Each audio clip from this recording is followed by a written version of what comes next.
I would like to show you a trick I use to avoid baggy stitches in a rib. Before starting the rib, I will knit the last row of my sample in stockinette stitch. I'm placing one marker at the beginning of the row,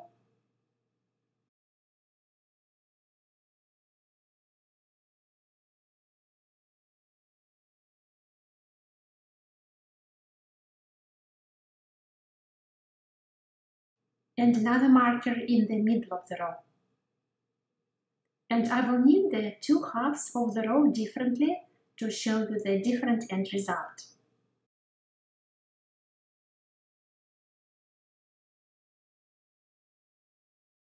For the first half of my row, I will continue using the same needle size as I used for the stockinette stitch.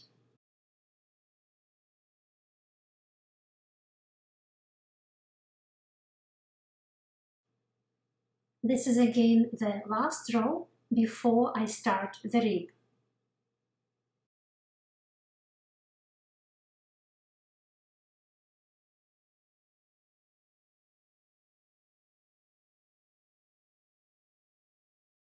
For the second half of my row, I will be using a different needle size. I will use the same smaller needle size that I will use for my rib.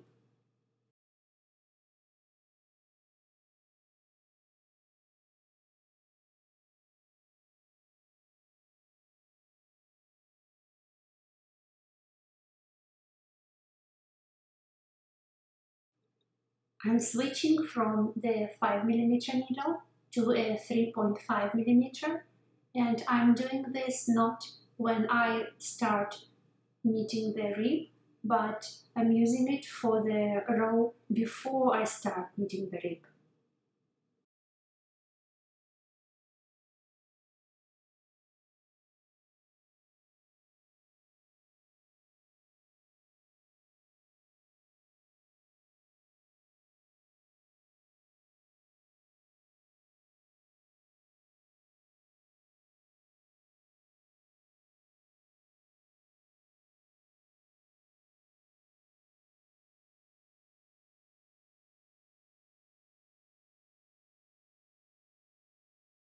So the second half of my row that I worked in stockinette was worked on a smaller needle size that I would use for the rib.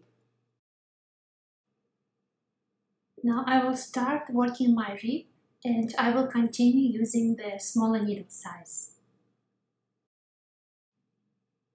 And I will show you at the end how the two halves look.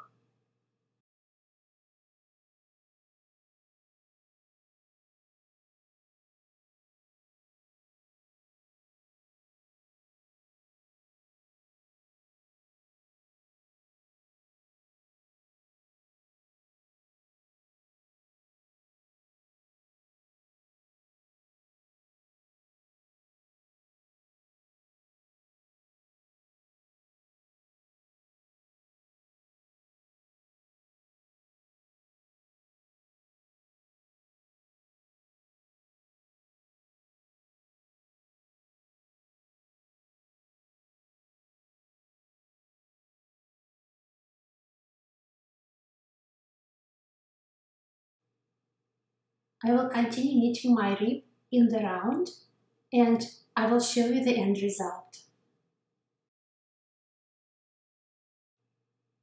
I finished my rib, and you can see on the left side is that half of my work where I switched to a smaller needle size in the row before I started the rib. And you can see that the stitches are more even. They sort of continue from the stockinette into the rib, and it looks nice. And on the right, I switched to a smaller needle size only when I started the rib. And you can see that the stitches in the first row or two, they are sort of enlarged, so they don't look very nice. This is a close-up view. The marker divides the two halves of the row. On the right side, you can see the enlarged sort of baggy stitches of the rib where I switched to a small needle size when I started the rib, and on the left are much more even stitches, and that's where I switched to a smaller needle size in the row before I started the rib.